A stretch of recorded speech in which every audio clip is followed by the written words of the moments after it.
Hello guys, আসসালামু আলাইকুম। Maria's ব্লগে তোমাদের সবাইকে স্বাগতম।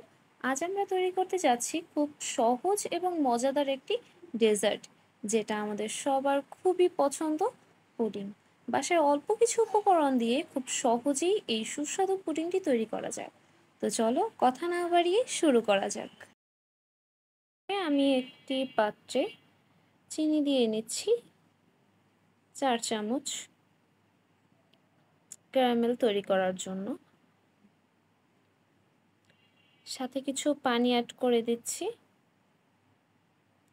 দেন আমি এটাকে নেড়ে চেড়ে সুন্দর করে একটা কালার আনার ট্রাই করছি। এটাকে যতক্ষণে কালারটা হয়ে যাবে, এই কালারটা হয়ে গেলে আমরা নামিয়ে নিব। এই তো তৈরি হয়ে গেল আমাদের ক্যারামেল।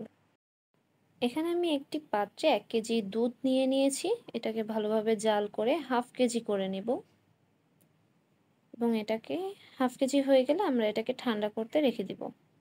এখানে আমি নিয়ে নিচ্ছি 3টা ডিম। যেহেতু আমি 1/2 কেজি দিয়ে বানাচ্ছি পুডিংটা, তাই আমার 3টা ডিম প্রয়োজন। আর ডিমগুলো অবশ্যই আপনার রুম টেম্পারেচার হতে হবে, তাহলে আপনার মিশ্রণটি খুব ভালো হবে।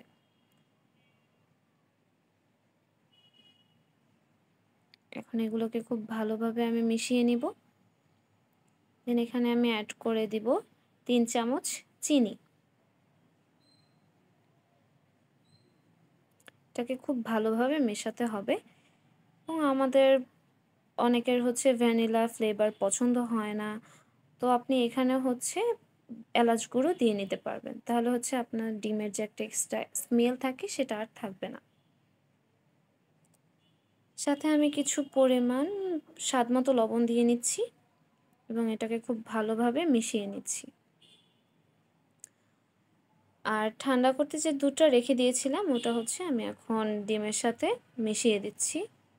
আর এটাকেও আপনার খুব ভালোভাবে মিশিয়ে নিতে হবে। এতে করে আপনার পুডিংটাও খুব ভালো হবে। মেশানো শেষে আপনি হচ্ছে এটা একটা ছাঁকনি দিয়ে ছেঁকে নেবেন।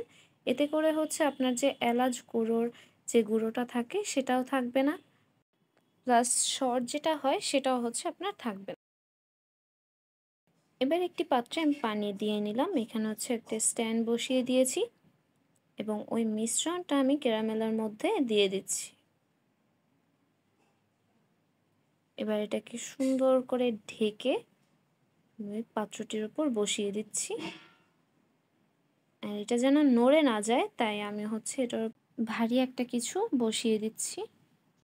এখন আমি এখানে কিছু পানি অ্যাড করে দিচ্ছি। আমি বক্সটার ঠিক মাঝ বরাবর পর্যন্ত পানি দিয়ে দিচ্ছি, যেন পুডিংটা ভালোভাবে হয়ে যায়। 40 থেকে 45 মিনিট ওয়েট করার পর এখন আমি এটাকে দেখে নিচ্ছি যে হয়ে গেছে কিনা। আপনাদের কাছে শলা বা হচ্ছে টুথপিক থাকলে সেটা দিয়ে আপনারা এভাবে করে দেখে নিতে পারেন। যদি শলা বা টুথপিকের সাথে কিছু লেগে না আসে, দ্যাটস মিন এটা হয়ে গেছে।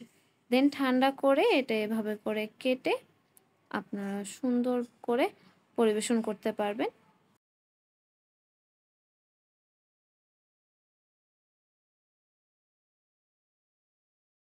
হয়ে গেল আমাদের মজাদার ও সুস্বাদু একটি ডেজার্ট পুডিং।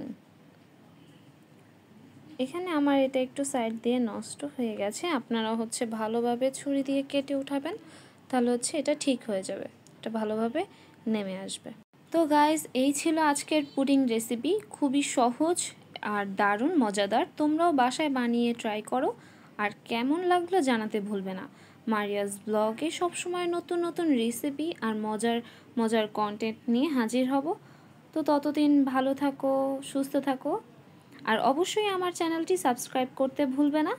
দেখা হবে পরের ভিডিওতে। আল্লাহ হাফেজ।